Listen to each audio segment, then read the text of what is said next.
Recording. All right. We're on the 42nd Sutra. And I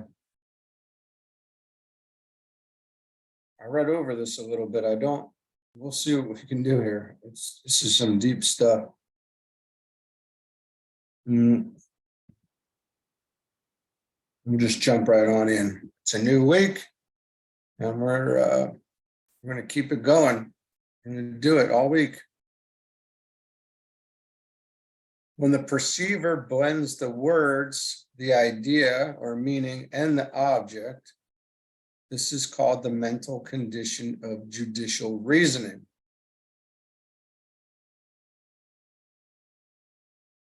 And I wonder if there's any synonyms or analogous, comparisons that we've heard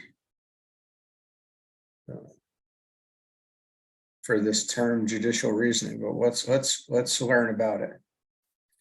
In this sutra, the following one, Patanjali is enlarging upon an earlier formulation of the truth, and he teaches that meditation is of two kinds. All right, so he's telling us to see Sutra 7. So I guess we should do that and just take a quick look at it. I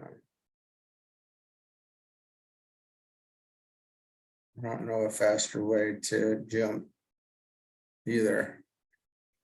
So the basis of correct knowledge is correct perception, correct deduction, and correct witness or accurate evidence. One of the most revolutionary realizations to which the occult student has to adjust himself is the the appreciation that the mind is a means whereby knowledge is to be gained. In the West, the idea has mostly been held that the mind is that part of the human mechanism which utilizes knowledge.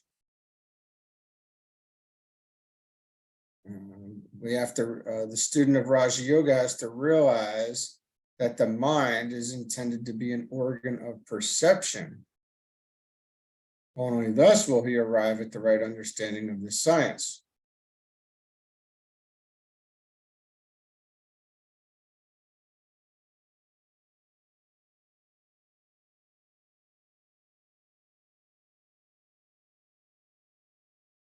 Let one who looks out take care that the window through which he gazes transmits the light of the sun.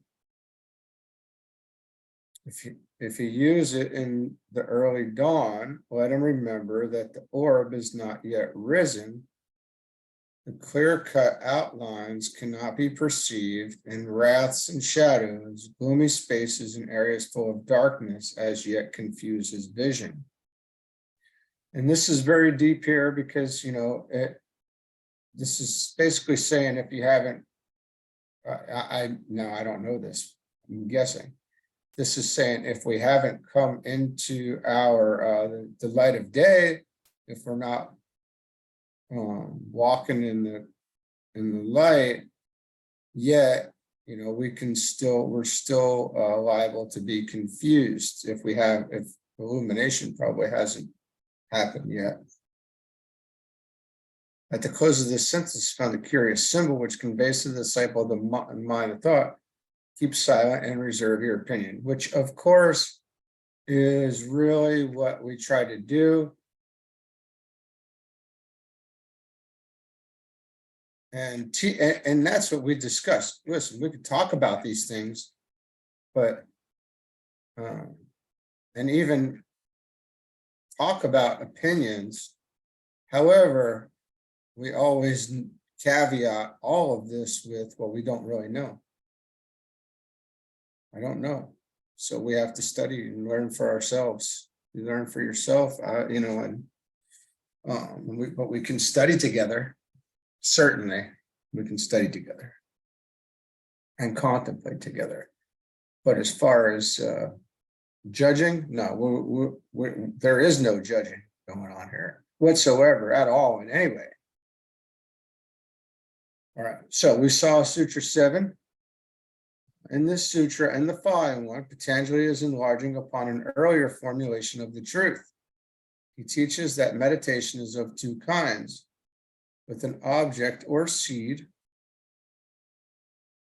and therefore implying the rationalizing judicial mind, the mental body with its concretizing faculty and its ability to create thought forms, and two, without an object or seedless, and therefore employing a different faculty and one which is only possible when the concrete mind is understood and utilized with correctness. This correct use involves the ability to still the modifications of the mind, and those are the vrittis, reduce the chitta or mind stuff to quietude, so that it can take on the coloring of the higher knowledge and reflect the higher realities. The perceiver has to arrive at a knowledge of subliminal things by the process, first of all, of awareness of the external form, then a passing beyond the external form to the internal state of that form, to that which produces externality, being force of some kind, until he arrives at that which is the cause of both. These three are called in this sutra the word, the idea, the word, and the object, the idea being the cause back of the objective form, the word, the sound which produces form, and the object, the form produced by the sound to express the idea.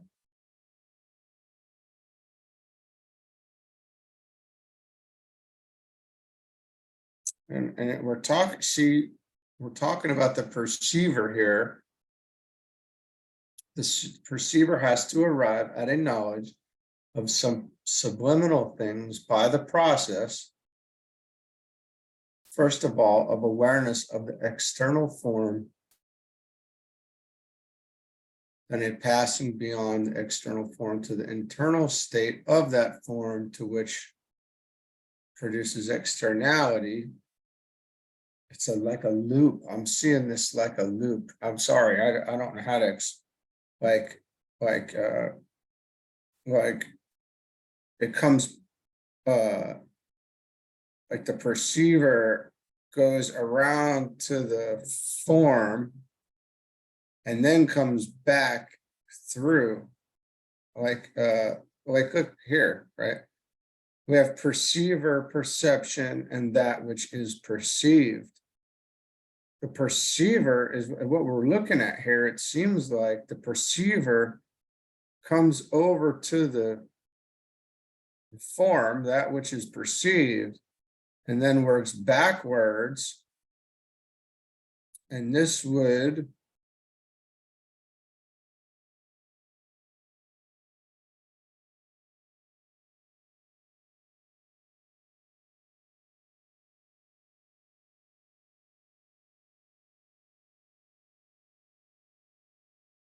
this is indicative of the of this whole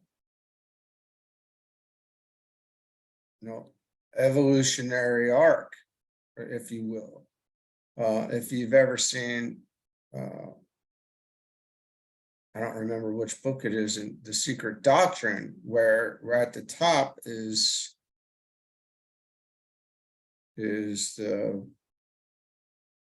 the all, and then we come down into matter, into form and ignorance, and then we come back up back to what is again. So we have the idea, the cause, then we have the sound which produces it, and then we have the form produced by the sound to express the idea. So we have the idea, then the word, and then the object. Students should realize that this covers the earlier meditative state And because the lower mind is utilized in the process, is the separative method.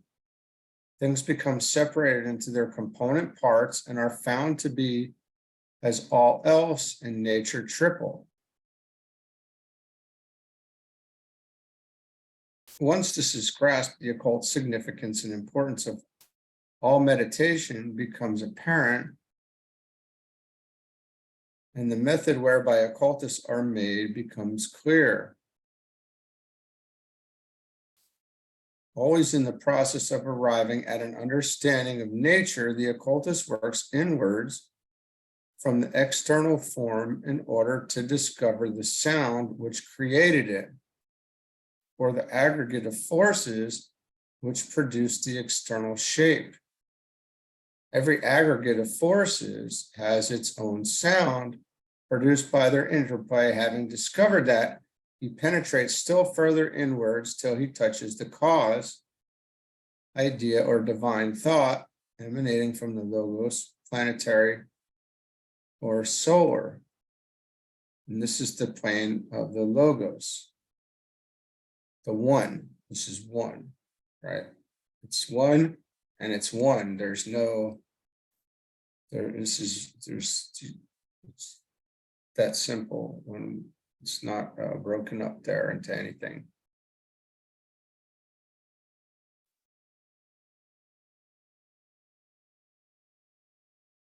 Which gave rise to the sound, thus producing the form.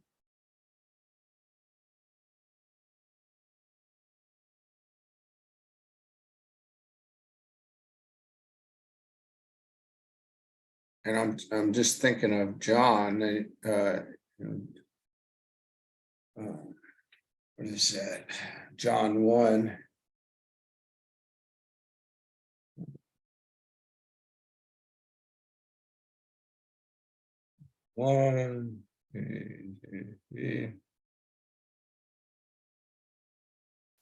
So in the beginning, John 1, and we know what John, I mean, you know what John, I forget what John means. It's hold on. Oh boy, these thoughts just run away.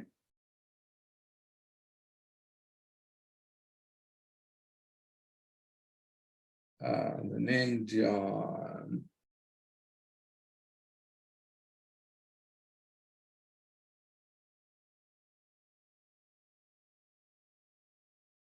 God is gracious. All right, and then so in John 1, in the beginning was the Word, and the Word was with God, and the Word was God. The same was in the beginning with God. All things were made by him. Without him was not anything made that was made.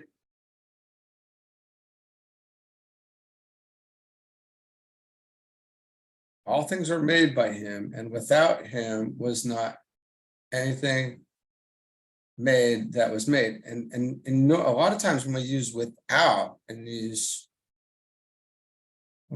this in all of this doctrine and in all of this material, we mean outside of. Right? It means outside. And there's not, so you're saying there's nothing outside. In him was life, and the life was the light of men. And the light shineth in darkness, and the darkness comprehended it not.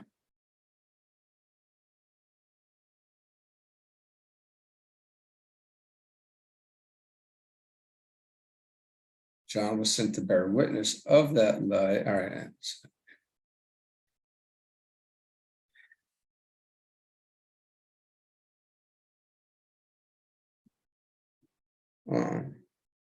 These are little side trips that end up coming up when we're studying.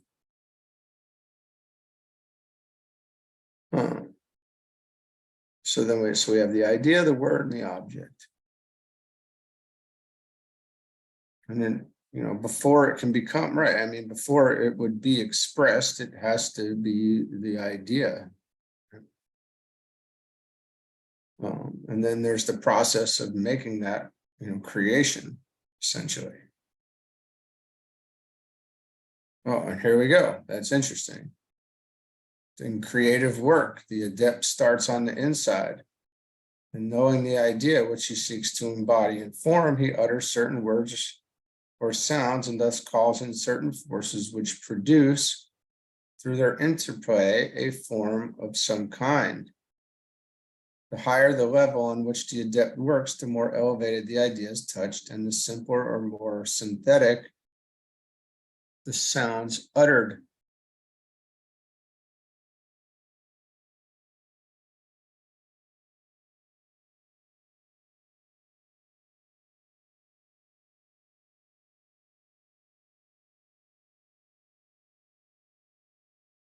Students of Raja Yoga have, however, to grasp the elementary facts concerning all forms and to familiarize themselves in their meditation with the work of separating the triplicities so as to be able eventually to contact any of the component aspects as they will.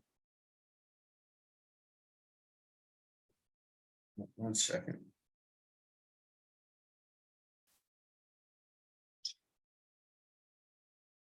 Oh, hello. Yes, it is. This is Frank. Hey, Frank, how you doing, man? Thanks for calling. I didn't. Yes, I appreciate you. Not a problem. Not a problem. Tell me what's going on now. Let me see if I can. Well, back in July of last year, these guys basically were saying they could help us with the business, and we came up. You know, I was on the verge of letting the business go for the most part. And these guys wanted to do a 50-50 deal essentially. And they sent over those bullet points. And I said, okay, well, let's do it. And we got this one guy's a big marketing guy, apparently from Hollywood. This other guy is supposed to be a pretty famous gun builder. It sounded like a good deal.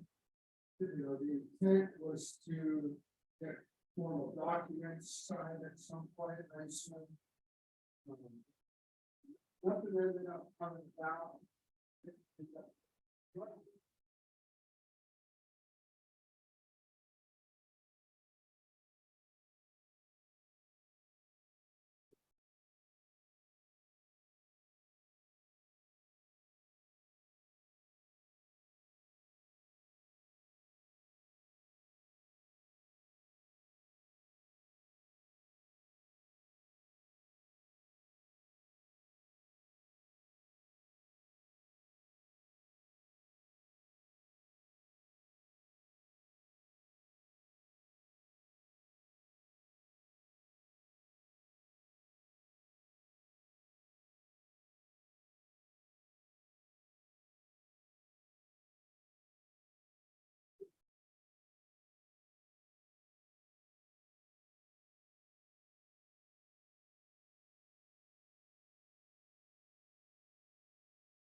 would agree, so to speak. I think it's weak because there should be formal documents drawn up between the parties in regard to that. But is it possible? The answer is yeah. There's always a chance they can make a claim. Do I think they'll be successful? The answer is no. I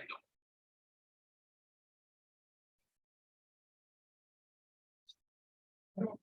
I don't know.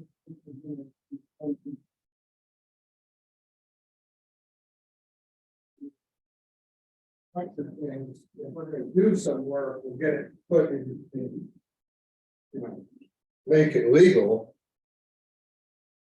You know, Yeah, that's what you definitely need to do. In other words, if you are going to go forward with some type of deal or partnership, then you definitely need to have some type of formal documents drawn up. Basically explaining what the duties and responsibilities to be the party are. yeah, okay. Yeah, I appreciate you. There's just this, this concern, because, it all gets weird when you just really want to break up with somebody. Like a girlfriend, I want to listen. I don't really like you. I want to break up with you now. I don't like, you're not my partner. You made me, as a business partner, you made me come out of pocket on all of this stuff. You're not my partner. I got to go. You're not my girlfriend, So that's kind of how that whole thing went. And so, well, man, I appreciate you. Is that something, if I have to move forward on something like this, do I need to use somebody in North Carolina? Or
I really wanted to stop that recording. Okay, well, I'm gonna have to.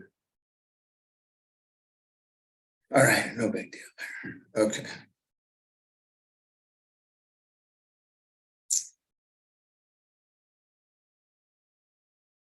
Students of Raja Yoga have, however, to grasp the elementary facts concerning all forms and familiarize themselves in their meditation with the work of separating the triplicities, so as to be able eventually to contact any of the component aspects as they will.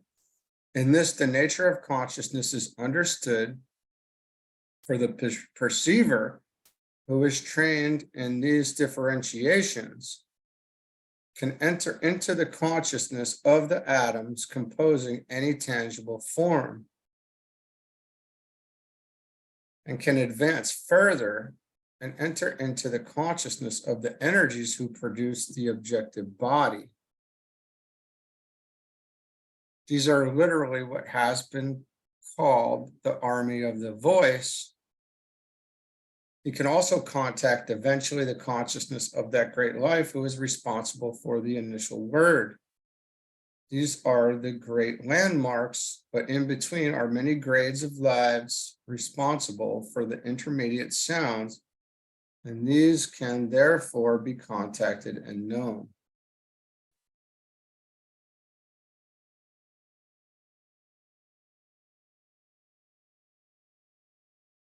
Now, this is very much at a pretty high level of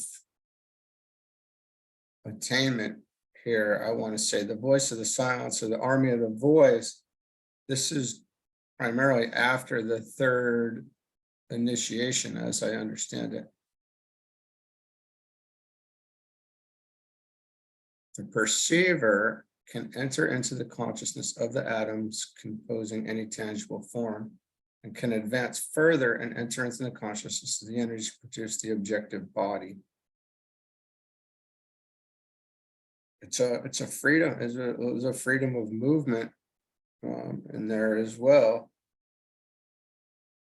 As they will, component aspects, as they will.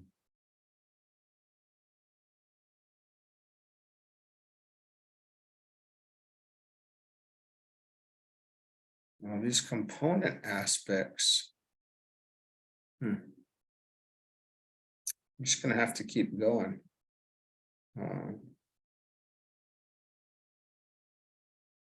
Yeah. All right, let's go into 43. I'm certain that I'm missing a lot up here, but I have a feeling we're going to end up coming back to it. Perception without judicial reasoning is arrived at when the memory no longer holds control. The word and the object are transcended, and only the idea is present.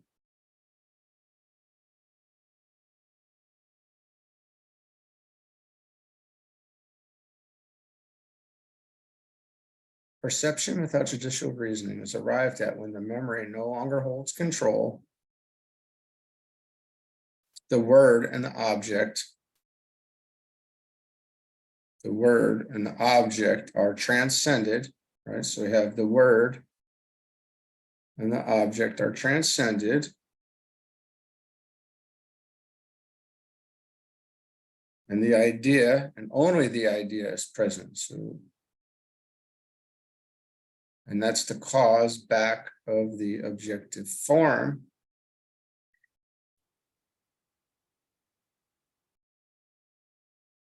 This condition is the state of meditation without seed, free from the rational use of the mind and its faculty to concretize. The object, which is brought into the mind consciousness through recollection or memory, is no longer considered, and the word which designates it and expresses its power is no longer heard. Only idea, of which the other two are expressions, is realized, and the perceiver enters into the realm of ideas and of causes.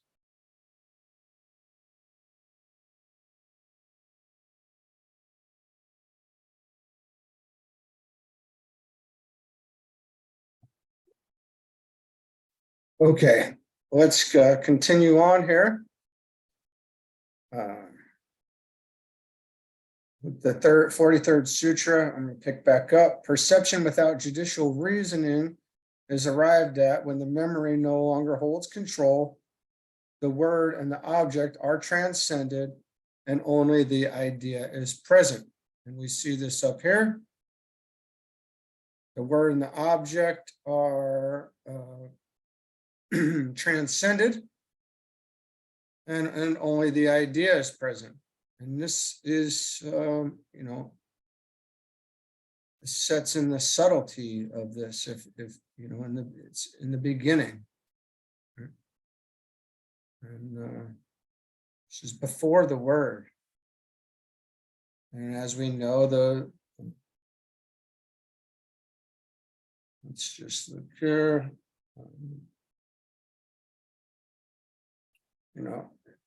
From John 1, in the beginning was the Word, and the Word was with God, and the Word was God. The same was in the beginning with God. All things were made by him, and without him was not anything made that was made.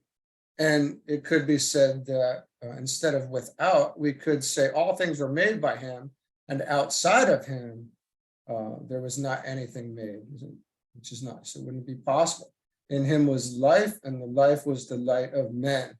And light shineth in darkness, and darkness comprehended it not. But That's from John 1, and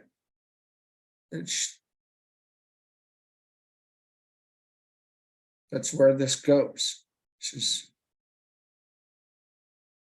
very interesting stuff. So this condition is a state of meditation without seed. It's beingness. And from where I'm sitting, this is just pure beingness, free from the rational use of the mind and its faculty to concretize. The object, which is brought into the mind consciousness through recollection or memory, is no longer considered, and the word which designates it and expresses its power is no longer heard. Only idea, of which the other two are expressions, is realized, and the perceiver enters into the realm of ideas and of causes. This is pure contemplation, free from forms and thought. In it, the perceiver looks out upon the world of causes. He sees with clear vision the divine impulses. Then, having thus contemplated the inner workings of the kingdom of God, he reflects back into the quiescent mental body or mind, that which he has seen, and that mental body throws down the knowledge gained into the physical brain. So this is all about from the position that, or perspective that we're sitting at, where we're viewing this from.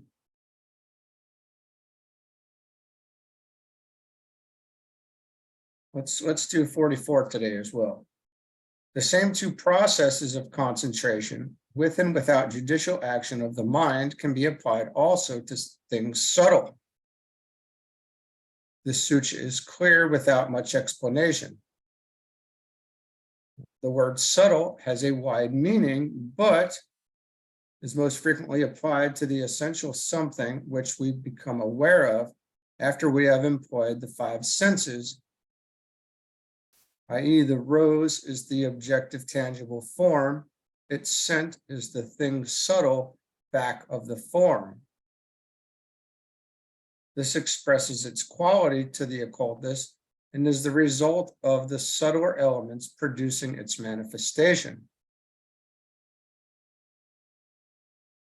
The grosser elements produce the form, but within that gross form is a subtler one, which we can only contact through acute perception or clarified sense. In the commentary found in Wood's translation, the following words may serve to elucidate, and if meditated upon by the more advanced students, will be found to be of profound occult significance. The atom of earth is produced by the five fire elements, among which the fire element of odor predominates. Likewise, the atom of water is produced from the four fire elements, among which the fire element of taste predominates. Likewise, the atom of fire is produced from the three fire elements, excluding the fire element of odor and of taste, and among which the fire element of color predominates.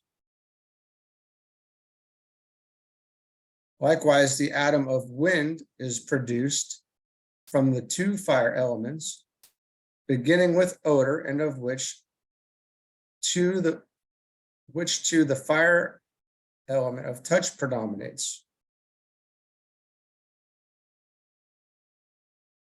Likewise, the atom of air from the fire element should sound alone.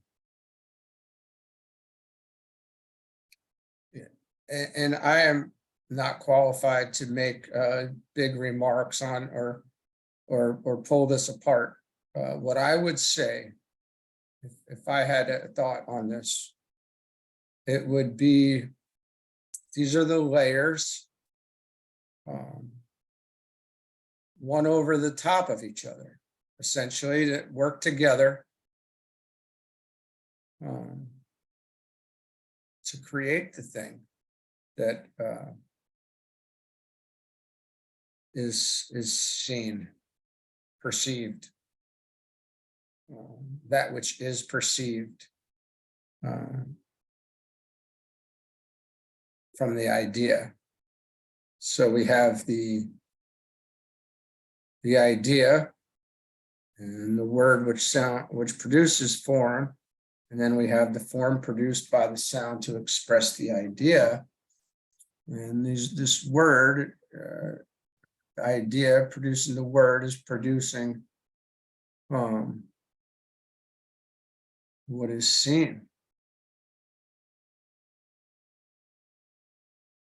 The word producing vibration, vibration producing this, and then if we were to go back the other way with this, it might be very interesting to look at it in reverse order as well.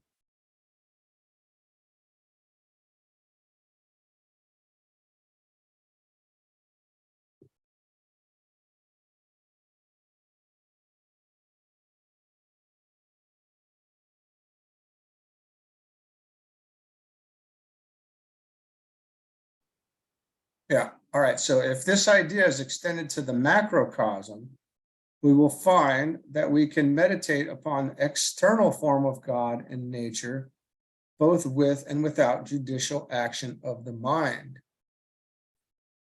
Then, experience and meditation having been gained, and by an act of the will, the student can meditate on the subtle subjective nature of God as manifested under the great law of attraction, to which the Christian refers when he says God is love.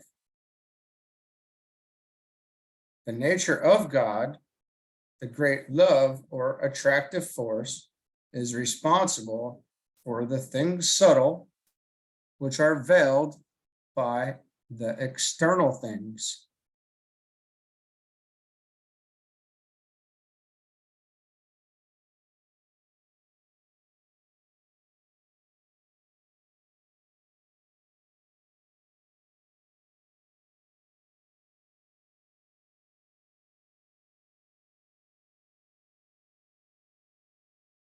Let's do 45. The gross leads into the subtle, and the subtle leads in progressive stages to that state of pure spiritual being called pradhana. Let the student remember here the following degrees or stages through which he must pass as he penetrates into the heart of the innermost. The gross, which we call, which we know as form, this guy, rational tangible sheaths. And then we have subtle, the nature or qualities. This guy, the indras, or the senses, and then the sense organs, or that which is sensed.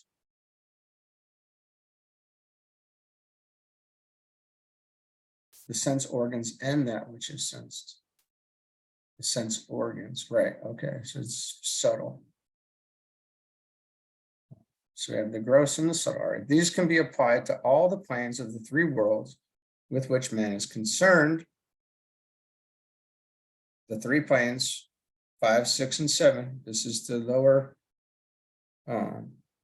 These are the lower three worlds. And that's where we're concerned. That's where we're at. Somewhere, we're in this ballpark. We want to get up here, but anyway. Which man is concerned and have a close relation to the pairs of opposites, which he has to balance on the emotional plane, which is right here, from here to here. Right, these 7 subplanes are included in this. And that's what we know as the astral plane. Behind all these is found that balanced state called pradhana, which is the cause of what is contacted physically and sensed subtly.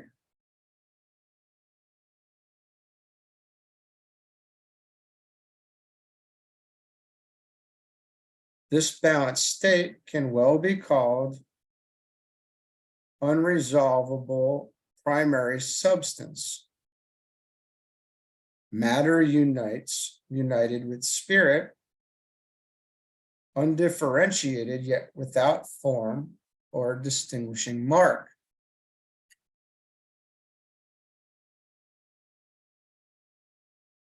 Behind these three, again, is found the absolute principle. But these three are all that man can know whilst in manifestation. It looks like Swami Vivekananda in his commentary gets into this down here. We're going to read that in just a second. But I want to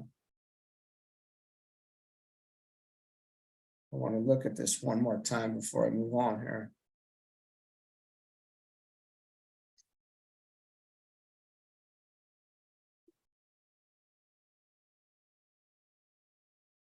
The gross leads into the subtle, and the subtle leads in progressive stages to that state of pure spiritual being called pradhana.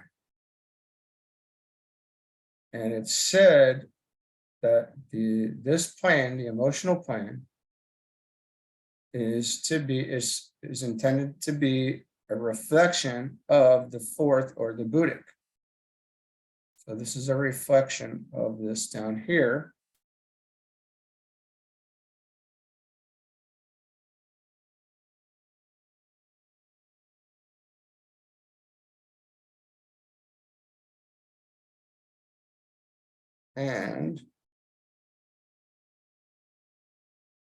But the student, remember here, the following degrees or stages through which he must pass as he penetrates into the heart of the innermost.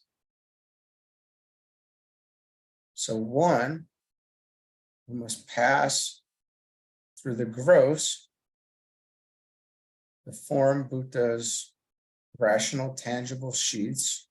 And two, we must pass the subtle, the nature quality, the senses and sense organs is that which is sensed. These can be applied to all planes of the three worlds in which a man is concerned and have a close relation to the pairs of opposites, which he has to balance on the emotional plane. All right, so on the emotional plane, we're balancing the pairs of opposites, right and wrong, good and bad, black and white, good and evil, all these pleasure and pain, selflessness and selfishness. We're working through all that in this area here. So it has these have a close relation to those pairs of opposites, which are balanced here. Behind all these is found. All right, so let's look behind the page. Behind all these is found. Let's just remove all the writing from it and just leave it blank. Is found that balanced state called pradhana, which is the cause of what is contacted physically and sensed subtly. So this white page is causing this to be seen.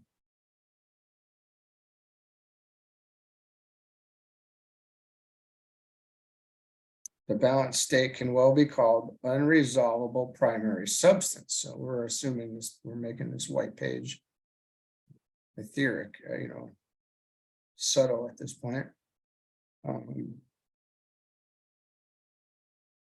Matter united with spirit, okay, undifferentiated yet without form or distinguishing mark. Behind these three, again, is found the absolute principle. Behind these three again.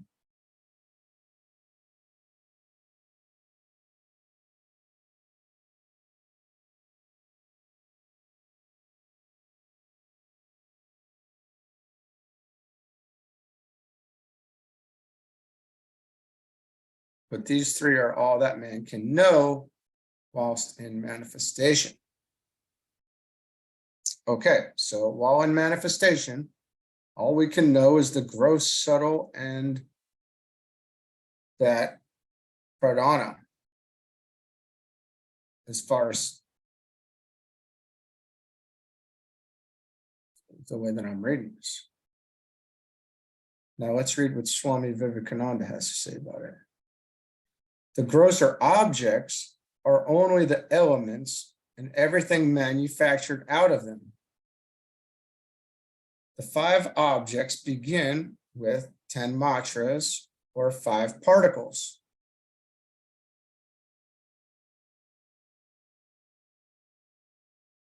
The organs, the mind, which is the aggregate of all senses,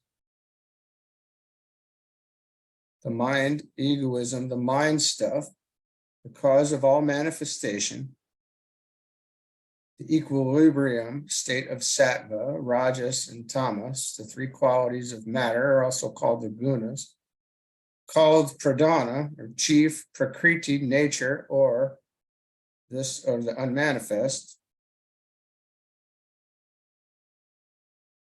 are all included in the category of 5 objects. The Purusa, or the soul alone, is accepted from this definition.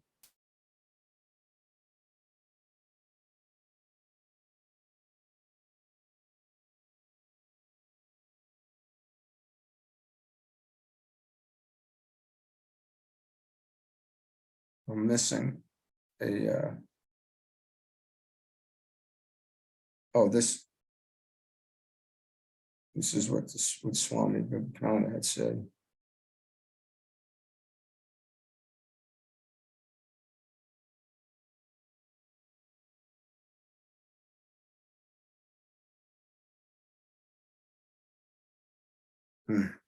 Vivekananda apparently here translates Purusa as soul, but it is usually translated spirit and refers to the first aspect.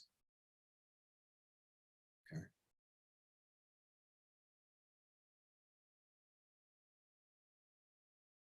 All right, I think we're going to leave it there for today. This is a lot.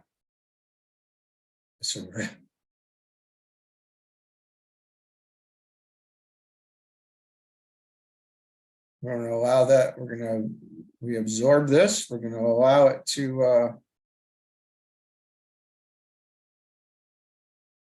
go to work in us, and hopefully start pulling more pieces of the puzzle together. And we'll keep going. This is some very, very intense and advanced stuff. So, all right, I'm going to have to pull this video into some software and do some editing because I had a phone call come through and I couldn't find the stop button. So we'll see how that goes. I will see you tomorrow, and we'll continue on with 46. Have a good one.